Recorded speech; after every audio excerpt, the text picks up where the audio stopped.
Let's talk now about setting goals. Of all the things that really helped transform my life, when I was 25 years old, met my mentor, that original mentor, Mr. Earl Shoaff. Goal setting really did wonders for me. The subject came up when Mr. Shoaff said to me, "Mr. Rohn, let me see your current list of goals." And he said, "Let's go over them." He said, "I've got some experience, and let's talk about it. Maybe I can give you some help." And I said to him, "I don't have a list."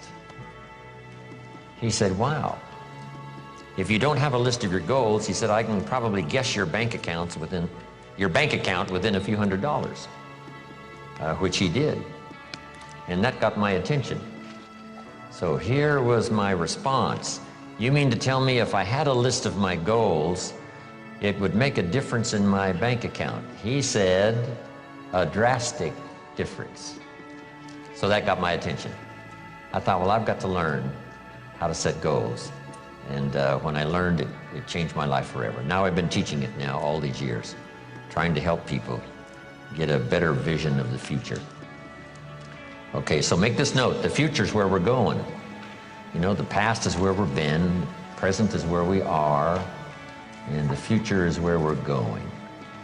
And if we can capture this moment in time from our past to now, and then from now to a future more well-designed, with better objectives and better purpose for ourselves, our family, our business, our investments, everything else, then this moment in time will have become extremely valuable.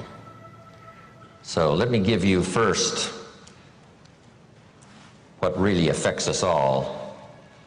Number one, we're affected by the environment in which we live. We're affected by the physical environment. I was challenged way back in those early days, why not make the environment better everywhere you go? I learned, Mama taught, turn off the lights when you check out of your hotel and you leave the room. Before you leave, turn out the lights. And I thought, why do that? And here's what she said: to make a contribution that's so easy. Wow. And if you could make a contribution that is so easy, that didn't cost you any money, and didn't cost you any time, didn't cost you a piece of your life, why not make the contribution that's easy? Because if everybody did it, think of how much we would conserve. Someone says, well, yes, but the hotel benefits if you turn out all the lights. And here's the answer that sophisticated people always have: who cares who benefits? If it benefits the hotel, and if everybody did it, probably the cost of the hotel room would come down. So every benefit you can give, every benefit you can share, because here's what happens. If you learn to give, you will what? Receive. Maybe not in the manner in which you gave, maybe not in like kind. Someone will save energy for you because you saved energy for them. But in some mysterious ways, it always comes back to us. If you give, you will receive. In fact, here's what it says, that for the uneducated is a little bit strange. It says it's better to give than it is to receive. Now see, if you didn't understand, you would say, that doesn't quite make sense. Surely it would be better to receive than to give, and the answer is no. It is much better to give than to receive. And here's why. It's what we call having intelligent self-interest. Nothing wrong with self-interest as long as you do it the intelligent way. Here's the key. Giving, it's better to give than it is to receive, because giving starts the receiving process. So to act intelligently in your own self-interest, which is good, it's much better to give than it is to receive. Because if all you do is receive, that may be very limited. But if you give, and giving starts the receiving process coming your way from unknown resources and from unknown places. Back it comes around to you because you became a giver. That's one of the unique mysteries of life. We give to receive, and it's better to give than it is to receive. So that's what Mama said. Turn out the lights, make a contribution. Why not make the easy ones? Here's what else. We talked about it at our lunch break today to those who were there. It raises your self-esteem, plus your self-respect, that you do things that the average person doesn't do. Maybe if they were taught, they would. Maybe if somebody mentioned it, they would.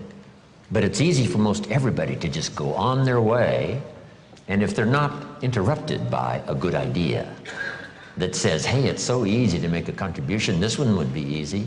Turn out the lights when you leave the hotel room and make a contribution. That's interesting. Next is the phrase, in terms of environment, always leave something better than you found it. I talked to a man one time who rented out a long list of apartments. And he said, Mr. Rohn, you wouldn't believe it, but when somebody rents an apartment, they usually leave it worse than when they rented it. I said, you've got to be kidding. He said, no. A high percentage of people leave it trashed. If they stay 6 months or stay 1 year, they leave it trashed. Not just not better, but trashed. I said, that's impossible. Why would anyone do that? Mama said to me, no, leave it what? Better than you found it.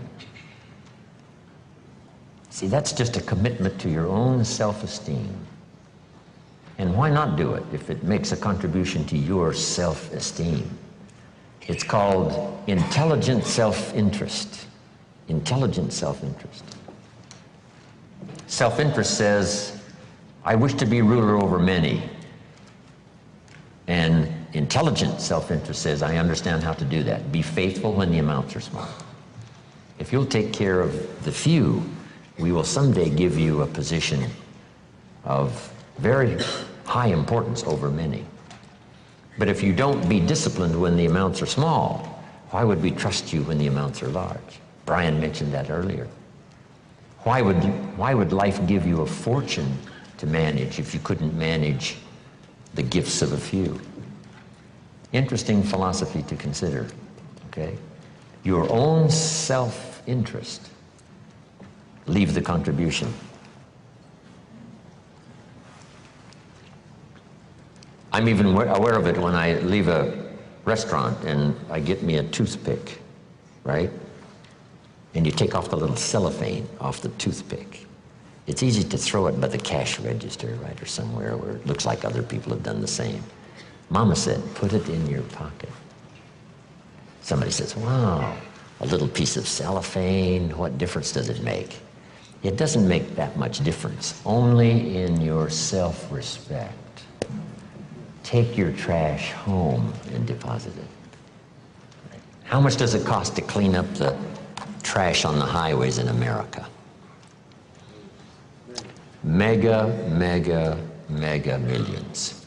Wouldn't people take home their own trash and deposit it there rather than scatter it on the highways across America? And the answer is most people do not. It's so easy to throw it out the window. But now, add this, it's so easy to keep it in your